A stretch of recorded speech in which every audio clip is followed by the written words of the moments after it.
olur. Sübut üçün qaynar xəttimizə göndərilən Valideyn Komitəsinin rəhbərinin səslərini sizə təqdim edirik.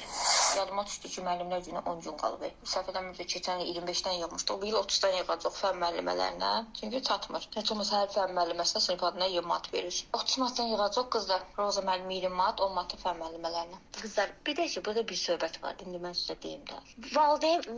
Valideyn var deyir ki, mən nə müəllimə pul verirəm? O zaman uşağım 3 alır. Biri deyir, mən nə müəllimə pul verirəm? O zaman uşağımın üçün 4 eləmir. Biri belə deyir. Biri deyir, niyə müəllimə olsa maaş alır da, müəllimə nə hörmət eləyəcək? İşidir da. Biri belə deyir. Prosta qızlar hara fırrat çox, ildə 2 dəfə müəllimə biz hörmət eləyirik də. Nə edirik? O da nə hörmət eləyirik? 100 manat veririk, 200 manat veririk. Nə edirik? 20 manat pul veririk 10 manat fənn müəlliməsinə. Uzaqbaşı biz ildə 2 dəfə pul yığırıq. Müəllimə yazıq şeydir. O da aparır süncəldir, o zavod. Siz bilmirsiniz. İndi Quran and olsun, Allah heç o çatmır. Onun 2 qatını qoyursan, aparır zavod direkt. Nə puldur ki? 20 manat veririk. Bu Valideyn Komitəsinin özləri öz aralarında təyin etmiş olduqları sədridir, əziz izləyicilər. 2 gündür ki, bu Xırdalan məktəbindən yayılmış səs bütün ölkəni götürüb.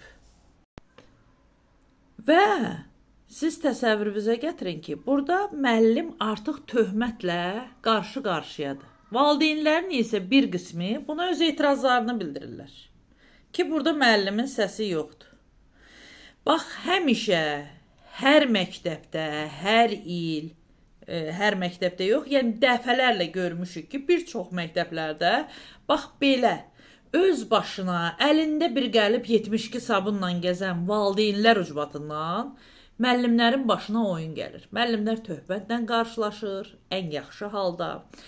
Ölkə ilə bir biabır olurlar, məktəb direktorları işdən çıxarılır, müəllim özü işdən uzaqlaşdırılır, az müşahidə olmuşuq bu halların.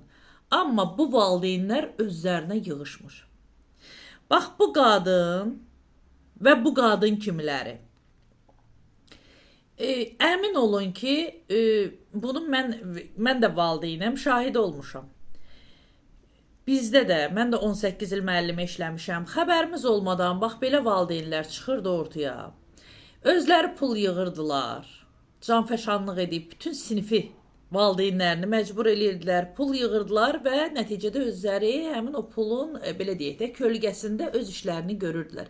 Həm hörmətli sayılırdılar öz aləmlərində, həm də ki, puldan, yəni onlara o qədər də çətinlik, ağırlıq düşmürdü. Burada əziyyəti çəkən kimdir? Yenə də valideynlər və müəllimdir. 2 gündür ki, artıq siniflərdə mən əminəm ki, dərs getmir.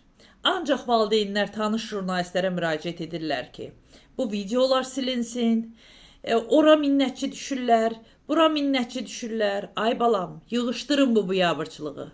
Ay hörmətli Valideyn Komitəsinin sədri, sən əmin ol ki, hamı sənin kimi yağ yeyib yaxada gəzmir.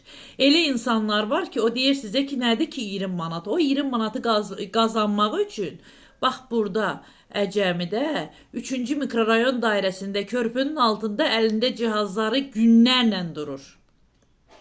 Elə valideynlər var ki, onlar kirayə haqqını ödəyə bilmirlər. Elə valideynlər var ki, onlar övladlarını köhnə, bunun köhnə paltarları ilə məktəbə göndərmək məcburiyyətindədirlər.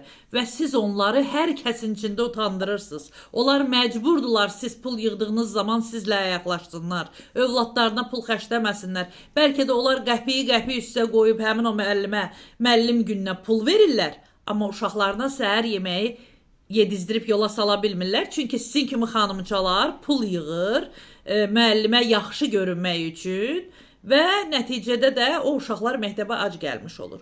Sonra siz bu cəmiyyətdən haqqını tələb etməyi tələb edirsiniz ki, niyə haqqını tələb edə bilmirsən? Niyə sən qanunla səni əzirlər, qanunların qarşısında səni əzirlər, qanunlar ola?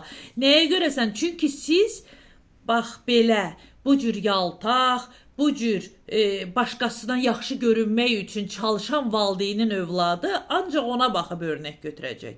Yenə də deyirəm, müəllimləri pis vəziyyətdə qoymayın. Valideynlər, müəllimləri pis vəziyyətdə qoymayın. Kart hesabı valideynindir. Burada hər bir şey valideynindir. Mən düşünürəm ki, hüquqi baxımdan yanaşılmalıdır və sırf belə valideynlərə cinayət işi açılmalıdır. Bax, belə valideynlər cəzalandırılmalıdır. Başqa saytlardan düşüb yazı sildirməyə eşqinə düşüncə öz səhvlərinizi düzəldin.